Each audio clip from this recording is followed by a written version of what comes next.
धनंजय मुंडे यांनी वाल्मिक कराडला पालकमंत्रीपद भाड्याने दिलं असं प्रकाश सोळंके यांनी उपहासाने म्हटले।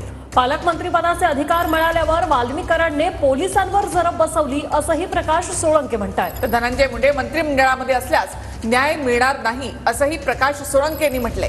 मुख्यमंत्री आणि अजित पवारांनी धनंजय मुंडेंचे मंत्रिपद काढून घ्यावे अशी मागणी प्रकाश सोळंके करतायत।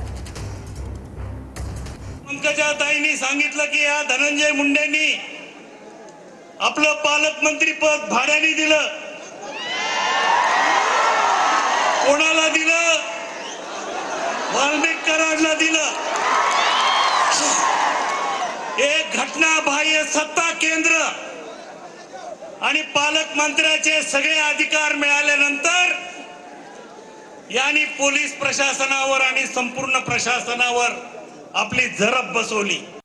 धनंजय मुंडे मंत्रिमंडळामध्ये असल्यास या केसमध्ये कोणालाही न्यायाची अपेक्षा नाही आणि म्हणून या निमित्तानं मी मुख्यमंत्री आणि अजितदादांना विनंती करतो की या केसचा निकाल जोपर्यंत आरोपीला फाशी होत नाही तोपर्यंत त्यांचं मंत्रिपद काढून घ्यावं।